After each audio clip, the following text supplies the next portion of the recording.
The internet is currently exploding over a fierce debate that has divided the running community. Is a 500,000 VND pair of shoes a hidden gem, or is the 5 million VND flagship the only way to save your knees? You can see the comment sections flooded with heated opinions, where some netizens claim that cheap shoes are a death sentence for your joints, while others argue that premium brands are just selling overpriced foam and marketing hype. One typical comment reads that they spent a fortune on the most expensive pair in the shop only to end up sidelined with injuries within a month. Let's stop the noise and analyze the truth behind these numbers, because the reality is that your bank account doesn't run, your feet do. As we look closer, we realize that the most expensive shoe is often the most specialized, meaning it might be completely wrong for your specific biomechanics. We need to understand that price tags cannot fix a flat arch or a high drop requirement. Today, we are going to explore why your first pair shouldn't be the priciest one on the shelf, and instead focus on how stability, neutral support, and heel-to-toe drop actually interact with your unique foot shape to prevent you from wasting money on a flashy mistake. Now, you've probably walked into a shop and seen those labels, neutral and stability, and felt a bit lost. Let's dive deep into what those really mean, because choosing the wrong one is the fastest way to waste your money. Think of a neutral shoe as a pure cushion, a blank canvas for runners whose feet land in a natural, balanced line. But for many of us, the arch collapses inward upon impact. This is where the lab-tested engineering of a stability shoe steps in. Have you ever wondered why some shoes feel significantly firmer on the inner edge? That's the manufacturer's secret: dual-density foam. They strategically place a harder material right under your arch to act as a structural brace. I often see runners in online forums complaining, with one netizen recently writing, "My new shoes feel like there is a rock stuck in the middle." In reality, that firm sensation is exactly what prevents your foot from overpronating and protects your knees. It is a sophisticated balancing act between comfort and corrective biomechanics.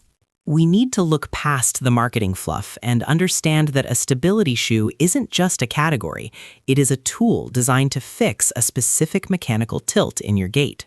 Let's look closer at how this density shift actually saves your stride from long-term injury. So, we have the theory down, but how do we actually apply this without spending a fortune at a specialized clinic? Enter the wet foot test, the most famous DIY method circulating in every running forum. It sounds simple. Wet your foot, step on a piece of cardboard, and analyze the mark. However, this is exactly where the DIY disaster begins for most beginners. I've seen countless comments from netizens saying things like, "I followed the guide but ended up with shoes that hurt my knees." The reason is often a simple lack of precision. One major mistake is oversaturating your foot. If your foot is dripping wet, the water bleeds outward, filling in the natural curve of your arch and tricking you into thinking you have flat feet. Think of it like a stamp. Too much ink ruins the detail. Another critical error is the leaning tower posture. Many of you hold on to a sink or a wall while stepping down, which shifts your center of gravity. Your arch is a dynamic structure designed to support your full weight. If you don't put that weight on it during the test, the result is completely invalid. It's like trying to measure the flex of a bridge without any cars on it. You need to stand naturally, let your body weight compress the foot, and only then will you see the true biomechanical profile of your stride. Only by accurately seeing that imprint can you decide if you need the neutral freedom for high arches or the reinforced stability support to prevent your flat feet from overpronating and causing long-term injury. Let's take a moment to look at a cautionary tale that many of us can probably relate to. I recently encountered a runner who spent over $200 on the most hyped-up flagship model on the market. They were completely sold by the flashy commercials and the high price tag, thinking that the most expensive option must be the safest for a beginner. You've probably seen the heated debates in the comments sections where people argue that you get what you pay for, but this is exactly where the marketing trap snaps shut. Within just 2 weeks of light training, this runner was sidelined by nagging injuries. The reason wasn't a lack of quality in the shoe, but a total mismatch in biomechanics. While the ads promised a cloud-like experience for neutral runners, this individual actually had low arches and required the specific structural support of a stability shoe. It's a painful reminder that your foot type doesn't care about a brand's marketing budget or how many influencers are wearing the latest colorway. If we don't prioritize our biological needs over the hype, we aren't just wasting 5 million VND, we are literally paying to get hurt. Let's analyze why that high-tech foam can actually work against you if your arch isn't properly supported. Now, let's step inside the lab to witness what is actually happening beneath your skin, because this is where the neutral shoe nightmare truly begins. Think of your foot as a sophisticated suspension bridge. For those of you with flat feet or low arches, that bridge naturally tends to buckle inward the moment you strike the ground. When you choose a neutral shoe, which is essentially just a uniform block of cushioning, you are providing zero structural resistance to that inward collapse. We see this all the time in our pressure mapping. The midfoot caves, the ankle rolls, and the kinetic chain of your leg starts to twist like a wet towel. You might have seen comments online where runners complain, saying things like, "My ankles feel like they are folding in half," or "I bought the most expensive plush shoes, but my knees are screaming after 2 miles." This happens because a neutral shoe offers a platform of freedom when what your biomechanics actually need is a platform of correction. Without the medial post or the firmer, high-density foam found in stability shoes, your foot is essentially fighting a losing battle against gravity with every single stride. It is a common trap to think that more cushion equals more comfort, but for the overpronator, that soft foam is nothing more than quicksand that accelerates your arch's descent into pain. Let's look closer at the high-speed footage to see exactly why that stability support acts as the vital buttress your body is begging for. Now let's dive into that one specific number on the shoebox that most beginners completely ignore, the heel-to-toe drop. You might be wondering why your knees scream after a short run, while your friend complains exclusively about their aching calves. It is often not just about your fitness level, but this hidden geometric measurement. I see so many debates in running communities where people argue that more cushioning is the only thing that matters, with one viral comment recently claiming that the softest shoe is always the safest bet. However, our biomechanical analysis proves otherwise. The drop is the height difference between the heel and the forefoot. If you choose a high drop shoe, usually around 10 to 12 millimeters, you are essentially wearing a subtle wedge that shifts the impact forces upward toward your knee joints. Conversely, a low or zero drop shoe keeps your foot level, which sounds natural, but it forces your calves and Achilles to absorb significantly more energy. Many runners report feeling instant knee relief when switching to low-drop models, only to be sidelined by calf strains because they didn't respect the shift in workload. Understanding this balance is how you stop wasting money on shoes that actually work against your body's specific needs. Now, here is where things get a bit dangerous, and it is a point most runners overlook because they often assume that more support always equals more safety. You have probably seen those comments on running forums where netizens claim, "Just get a stability shoe anyway. It is like an insurance policy for your ankles." But from an orthopedic perspective, that is a massive misconception that could cost you your long-term health. Stability shoes are precision-engineered instruments designed specifically to correct overpronation in runners with low arches or flat feet by using a firm medial post. If you have a neutral arch and you force your foot into one of these, you are essentially trying to fix a biological machine that is not broken. Think about your natural biomechanics.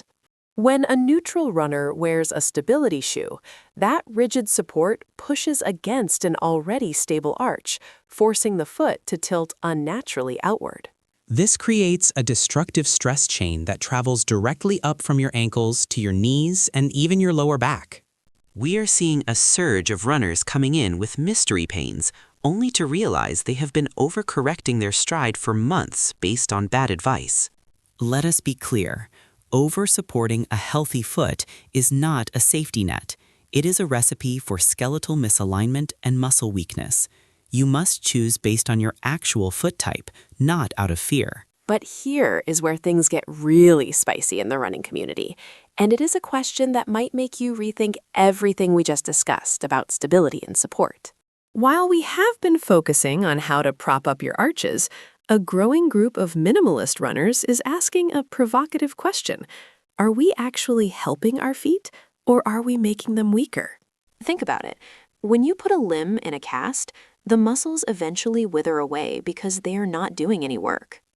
Some netizens argue that high support shoes act like a permanent cast for the foot, causing our natural shock absorption mechanisms to go dormant. You will often see heated debates online with comments like, "Our ancestors ran for thousands of years without carbon plates or medial posts, so why do we need them now?" On the other hand, skeptics quickly point out that those ancestors were not pounding their joints against hard concrete sidewalks for 40 miles a week. It is a fascinating tug-of-war between biological evolution and modern environments. We must consider if shielding ourselves from every impact is actually robbing our feet of their natural strength. It is a deep rabbit hole, but for you as a beginner, understanding this tension is crucial, so you do not just blindly follow the highest stack height or the stiffest arch support. We need to ask ourselves, are we supporting the foot, or are we simply letting it get lazy? Let us dive deeper into whether your first pair should be a fortress of foam or a gateway to natural movement.